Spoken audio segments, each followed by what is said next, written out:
In a world where everyone is obsessed with appearing strong, loud, and aggressive, true power is often misunderstood. People think shouting louder, acting out, or seeking revenge is strength. But let's be real, that's weakness disguised as dominance.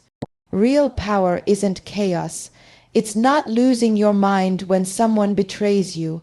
It's not crying for attention or going on a mission to prove your worth to someone who never valued you. Power is control. Power is keeping your composure when your whole world is on fire and everyone expects you to burn with it. When someone cheats on you, lies to you, disrespects you, they're trying to shake your foundation. That's the move of someone who wants to own space in your mind rent-free. They win if you lash out. They win if you spiral. But when you control your response, when you breathe, observe, and walk away without a single drop of drama, you win. Because you didn't give them what they wanted, your peace, your power, your reaction, you controlled the narrative without even speaking. Letting emotions dictate your behavior is easy. Anyone can snap. Anyone can post rage online, break things, or scream into the void. That's chaos. That's weakness wearing a mask of strength. The real alpha, the real one in control, is the one who can take the hit and not flinch. Who can be betrayed, smile, and keep building. Who understands that God handles the balance sheet of life far better than any form of revenge ever could. Control is discipline. It's the ability to walk away without needing to prove anything.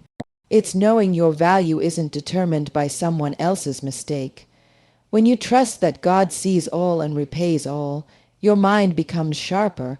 You're no longer distracted by petty fights or emotional outbursts. You're laser focused on your goals, on your growth. That kind of control makes you dangerous not to others, but to the weak version of yourself that would have wasted time chasing payback. And let's talk about energy. Every second you waste on revenge, arguments, or obsessing over someone who hurt you is a second stolen from your mission. You're not here to babysit karma, that's God's job. You're here to evolve. Control is the armor that protects you from being manipulated. When you respond with chaos, you've already lost. But when you stand tall, silent, calm, you become unpredictable, and unpredictability is power. You don't owe anyone your rage. You owe yourself your focus. Most people want the satisfaction of retaliation because they feel powerless. But think about this. How powerful do you have to be to walk away without leaving a mess? To not expose secrets, not play dirty, not even explain yourself, just vanish and level up. That's control, that's power. You didn't break, you didn't scream, you didn't lower your standards. You looked betrayal in the eye and didn't blink. You trusted that God saw it all and you left it there. That level of restraint is rare. It's what separates the strong from the loud. People talk about revenge like it's a weapon, something sharp, something loud, something instant. But the most effective revenge doesn't come with noise. It comes with silence, strategy, and success. When someone betrays you, lies to you, hurts you, cheats on you, your natural instinct might be to hurt them back. But here's the truth. Reacting emotionally keeps you on their level. They pull you down, and you help them do it by fighting in the same dirt they live in. But when you turn every ounce of that pain into progress, when you redirect the betrayal into fuel, you become unstoppable. You don't just hurt them back. You become someone they can't even stand next to anymore. Success doesn't argue, it doesn't explain. It doesn't scream, "Look at me now." It just shows up, quiet, powerful, loud without making a sound. You're not trying to prove anything to anyone, you're proving everything to yourself. You're not doing it to impress the one who hurt you, you're doing it because you refuse to let them define your value. The moment you realize your energy is more valuable than your anger, everything changes. You stop chasing closure, you stop plotting. You stop waiting for them to feel your pain. You get up and you build. You sharpen your focus, you elevate your mindset, You grind like you've got something to prove, and then one day you don't, because by then your life speaks for itself. They see you thriving, not faking it, really thriving. They see you winning, and they realize they lost the moment they crossed you, not because you got revenge, not because you exposed them, but because they can't touch you anymore. They can't reach the level you climbed to. Success created a gap not just financially or socially, but spiritually. You became untouchable, and that right there is a punishment they weren't ready for. Revenge in the form of success is long-term. It's not for the weak. It takes discipline. It takes vision. Most people want to scream and burn bridges, but fire fades. Winning lasts. You walk into rooms they can't enter. You get opportunities they don't even know exist. And every single time they hear your name, it burns quietly because they realize they played games with someone who became the person they now wish they could be around. Let them watch. Let them scroll through your life like it's a highlight reel of everything they underestimated. You don't have to say a word. You don't have to post your pain or justify your comeback. You just focus. You stay in the gym. You stack your money. You grow your spirit. You become more valuable, more disciplined, more in control. And they'll feel it not because you said something, but because your success echoes louder than anything they did to you ever could. In a world obsessed with instant payback, it takes real strength to stay silent and let karma do the dirty work. When someone betrays you, disrespects you, or plays games behind your back, your first reaction might be rage. You want to expose them, confront them, maybe even break them like they tried to break you. But that's exactly what they want, a reaction. They want you out of control, chasing justice that's not yours to serve. That's where you rise above. You don't get your hands dirty. You sit back and let karma take care of it like a professional hitman, quiet, precise, and always on time. Karma doesn't need you to interfere. It doesn't need you to plan the downfall. Life has a funny way of balancing itself out. What someone puts out into the world, they always get back. Not always immediately, not always in front of you, but without fail. So when someone lies to you, cheats you, or stabs you in the back, trust that the damage they caused is already on its way back to them multiplied. Your job is to focus. Keep building, keep moving, keep growing. You're not God. You don't deliver justice, but you are smart enough to step out of the way and let the universe clean up the mess for you. Karma has better aim than you ever will. You might want to get revenge by telling your side of the story, exposing the lies, or embarrassing the one who crossed you. But let's be honest, people who live dirty lives always end up drowning in their own chaos. You don't need to speed up their downfall. You just need to stay out of their pit and let gravity pull them down. Their lies will catch up. Their manipulations will fold. Their mask will slip in front of the wrong person. You won't have to lift a finger. That's how karma works. It doesn't miss. When you choose not to fight back, that's not weakness, it's wisdom. You're stepping out of the emotional trap. You're refusing to let someone else write your story. You're handing the situation over to a force much more consistent than your feelings, divine justice. You didn't betray anyone. You didn't create the storm, so why should you drown in it? Let karma deliver what needs to be delivered when it needs to be delivered. You don't need to stand in the blast radius just to prove you were right. The best part, when karma hits, it always hits harder than you would have, and it knows exactly where to aim the ego, the reputation, the peace of mind. People who hurt others always think they got away with it because they don't feel the consequences immediately. But life's timing is brutal and flawless. They'll feel it when they least expect it, and by then, you'll be too far ahead for them to even reach. There's a difference between victims and victors, and it has nothing to do with what happens to you. It's about how you respond. Life is full of betrayals, lies, disrespect, and cheap shots. People will stab you in the back with a smile on their face and expect you to fall apart. Some people spend their whole lives trying to make others pay, crying out for justice, waiting for apologies, begging for the truth to come out. That's not how winners operate. A winner doesn't chase fairness. A winner doesn't sit around hoping the world rights every wrong. Winners rise. They take the hit, absorb the pain, and use it as fuel to elevate above the nonsense. Begging for justice puts you in a position of weakness.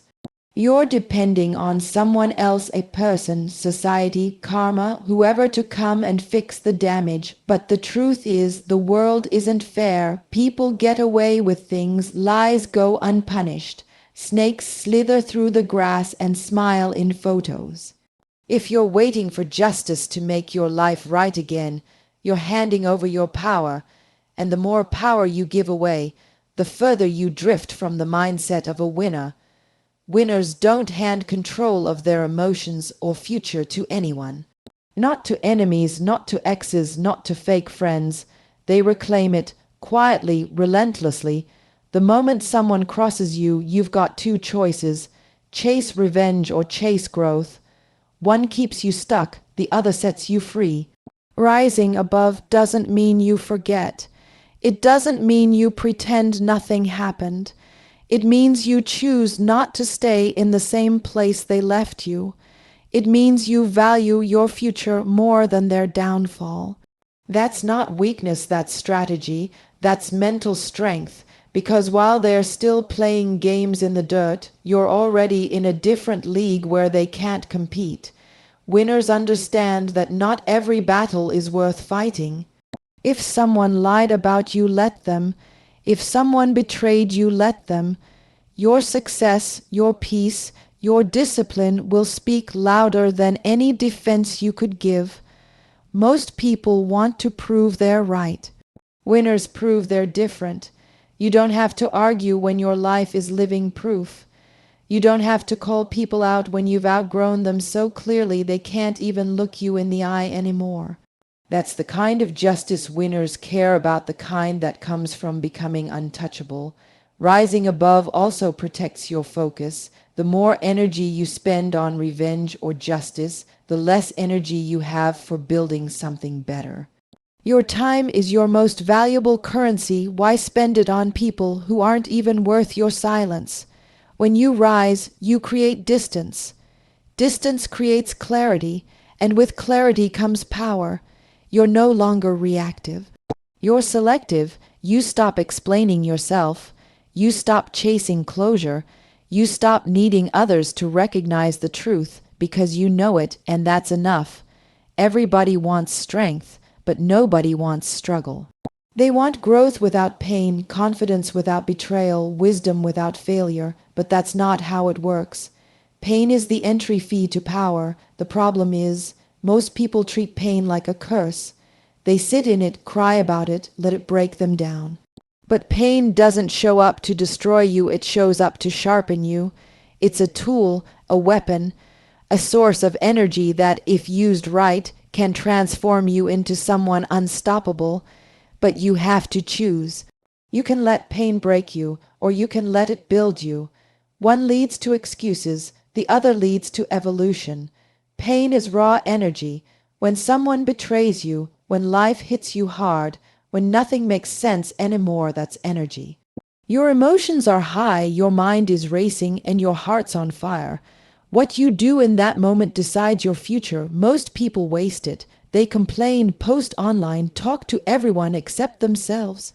They don't move, they freeze, but the ones who understand the game, they use that pain as fuel. They get in the gym, they study, they build. They don't care how they feel because they know the feeling is temporary, but what they do with it could change everything. Think about the most successful people, the ones who have really built something from nothing. You think their lives were easy. You think they weren't lied to, cheated on, doubted, left behind. Of course they were. The difference is they didn't waste that pain. They didn't get stuck trying to fix the past. They used every ounce of it to shape the future. Pain became the reason they got disciplined. Pain became the motivation to never need validation again. Pain reminded them who they never wanted to be again. It's not about pretending you're not hurt. It's about choosing where that hurt goes. You can cry, you can scream, you can bleed, but then you work. You train, you learn, you move, because once pain becomes fuel, it becomes freedom. Nobody can stop a person who's mastered their suffering. They've already been through hell, they've got nothing left to lose and everything to gain. They stop fearing judgment, rejection, failure because they've already faced worse. That's what makes them dangerous. That's what makes them real. Pain also brings clarity. When everything falls apart, you start to see who you are without the mask. Without the comfort, without the distractions. That's your core, that's the real you. And in that state, you either collapse or you rise. Pain removes illusions. It shows you what matters, who matters, and what's worth your energy. You start moving different, thinking different, talking different, not out of ego, but out of awareness. You've been through something, you've survived something, and now that pain is in your bloodstream, not as a poison, but as fuel. Fuel that doesn't run out, fuel that doesn't forget, fuel that doesn't need applause to keep burning. In a world obsessed with noise, arguments, attention, status, validation, peace has become rare. Everyone's fighting to be heard, to be right, to be seen, but the loudest person in the room is almost never the most powerful. Real power doesn't come from proving yourself. It doesn't come from reacting, clapping back, or being aggressive. Real power is peace, unshakable, quiet, internal peace that no one can take from you, no matter what they do. When you master your peace, you master yourself. And when you master yourself, no one controls you. Most people live in reaction mode. Someone disrespects them, they explode. Someone cheats them, they spiral. Someone talks behind their back, and they can't sleep until they confront it.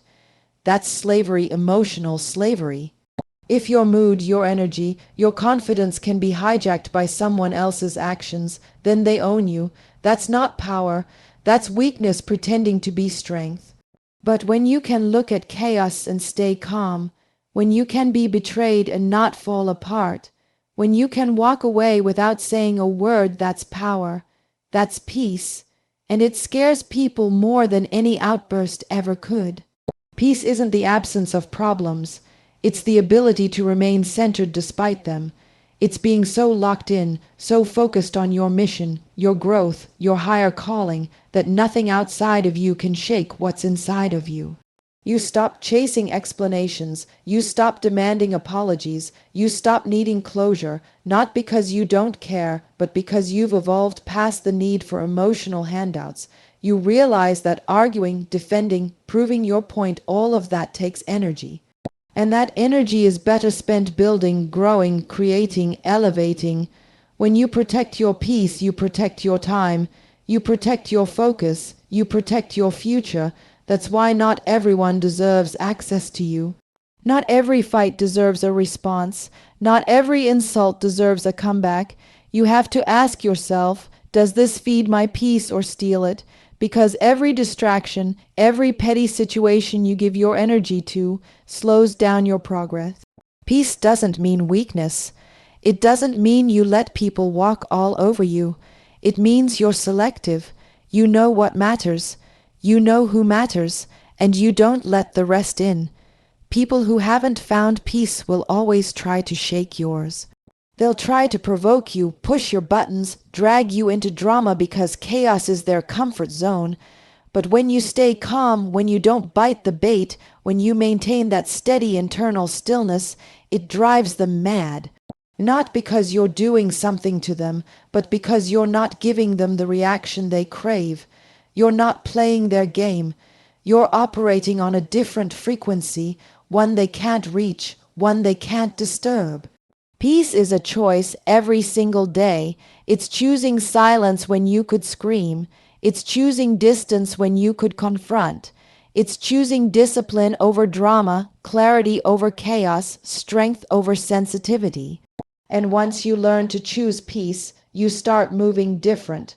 You protect your space, your energy, your circle.